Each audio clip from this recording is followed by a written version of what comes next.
Yung babae nakita mo? Yes po, bali, diba sa time na nung, kailan ba yun, yung nakita ko yung baby nila? Kinarga ko pa yung baby nila. Tsaka first time ko siyang nakita ng personal yung babae. Kailan ba yung anak?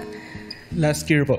Ganyan din kalaki yung baby, hindi? Ano pa lang yung baby nila? One year old ba yung baby nila? 1 year old pa lang. Kinarga mo pa. Kinarga Buti ko pa. pinakarga sa'yo. Paano mo kinuha yung bata? Parang pakarga.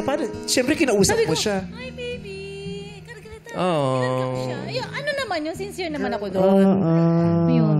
Galing din. Girly baby. Pag kinuwento ko nga sa mga friends ko, ang ano mo, nagagalit sila, mas nagagalit pa sila kaysa sa akin.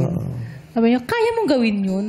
Tapos na di ba? Yeah. Wala na. Nandun na po kayo sa Especially Acceptance. acceptance. Yeah. Tapos na yung grief. Pero Tapos dati na yung gusto kong... anger. Alam mo kung bakit mo kaya? Kasi kaya mong bumalik sa pagiging mabuting tao. Kasi mabuti kang tao. Kaya mong maging ikaw. Kasi mabuti ka naman talaga eh.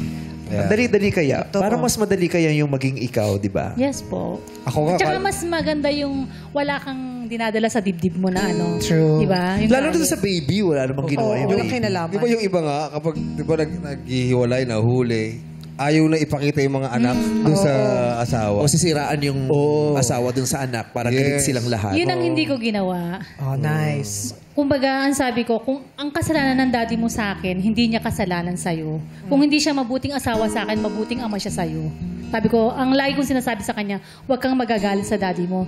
Minsan siya pa nga nagagalit pero ang sinasabi ko sa kanya, huwag kang magagalit sa daddy mo. Kahit anong mangyayari, tatay mo yan. Hindi ka mabubuo sa mundo kung wala siya. Pero ibigay din naman natin sa anak na maramdaman nila yun. Oo. Yeah. Na maramdaman nila yung sama ng loob or galit. May proseso Diba? din. Kasi kailangan nilang maramdaman din yun eh. Kasi meron din, kahit hindi naman siya yung asawa, may nagawa din sa kanila yung tatay. Diba? Nung umalis siya, hindi lang naman nanay ko ang nawalan ng asawa, nawalan din ako ng tatay. Yes. Nakasama sa bahay. So meron ding atraso. Merong naging effect sa kanya yun. Yung nagkaroon siya ng anxiety. Yeah. Ang daming beses na yung biglang hindi siya makakahinga, mami. Sabi niya, hindi kasi na-experience ng daddy niya yun yung nangyari. Kaya sobrang nagalit ako dati sa kanya dahil kung hindi mo binigay sa anak ko yung broken na family, sabi ko ganun hindi mangyayari sa kanya to. Sabi ko sa inyo, pag yung inaatake siya, mami, sabi niya, hindi ako makahinga.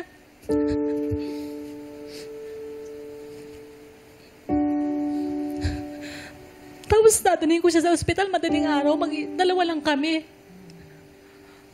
Tapos pagdating sa ospital, biglang okay na siya. Tapos nagtatrabaho kasi ako eh. Hindi ko alam na na pag nasa office ako, alam ko syempre, napasok siya sa school. Dahil binibigyan ko siya ng baon na yung pala, matagal na siyang hindi pumapasok. Kasi natatakot siya na baka pag lumabas siya, may mangyari sa kanya. Ganun yung naramdaman niya. Kumbaga nagkaroon siya ng trauma. Yung trauma nun, no? Yung trauma. How did you deal with it, your trauma? Kamusta yung trauma mo na proseso mo ba? Kamusta ka ngayon, Ron? Sa ngayon po, okay naman po ako. Kumbaga nakaka-cope up naman po ako sa mga nangyari. Pero yun nga po, hindi naman po yun maalis eh. Kumbaga, habang buhay po yung nasa akin. Kaya, iniisip ko na lang po, tuloy lang. Tuloy lang. Kay mama, sa akin, kahit sa sarili ko rin po. Galing mo, Ron. Mahirap yun. Sobrang hirap. Lahat kasi naman tayo may trauma. Wala namang taong... Ay, buti ako, wala akong... Lahat tayo may trauma. Dapat nga, inaalam natin kung ano yung trauma natin eh. Alamin kung anong trauma, i-acknowledge at aralin natin kung paano tayo mag-deal with it. Diba?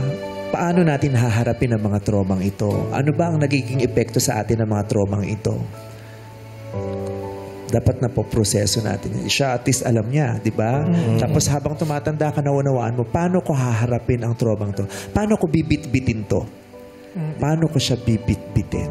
Yeah. But we're happy you're okay na. Yeah. Opo. Yun nga po yung pinanghawakan ko nung simula po nung separate sila ni mama. talagang, yun nga po, sumali ako sa mga groups, nag-serve ako sa church, Yeah. ganyan. Halos doon nauubos yung oras ko. Kasi, nung mga time na yun po, yun nga po, sabi po ni Meme Vice, ayoko umuwi ng bahay. Kasi, magulo, laging away, laging Oo. Nandun yung trauma sigawan. Pag nakikita ko yung lugar kung saan sila nag-away, parang nanginginig ako, ganyan. Maalala mo. Kaya talagang itinoon ko po yung sarili ko sa paglilingkod kay Lord. Yeah. That's nice. At saka sana yung sugat na nakuha mo sa mga karanasan mo sa loob ng bahay, sana hindi yan maging sanhi para maging masama ka ring tatay in the future. Opo, yun po. Pangako sa magiging asawa ko, magiging anak ko na at turo din po ni Mama sa akin na wag mo nga hayaang ikaw yung maging sanhi ng pagkakasira ng pamilya mo. Oo. Yung pilitin mong wag maulit sa kanila. Yes po. Kasi di ba yung generational trauma, salin-salin yan eh. Nung mga bata tayo, nakikita natin kung paano magmurahan at mag-away yung mga magulang natin, kung paano sila magsigawan. Ayaw natin nun. Pero hindi natin napansin. Nung lumaki tayo at nagkaroon tayo ng karelasyon, ganun din pala tayo. Oo. Hindi natin napansin na nung nagkaroon tayo ng karelasyon o nagkaroon ng anak, ganun din pala tayo. Ganun na din tayo makipag-usap sa asawa natin. Sigaw kiti sigaw, mura kiti mura. Di ba?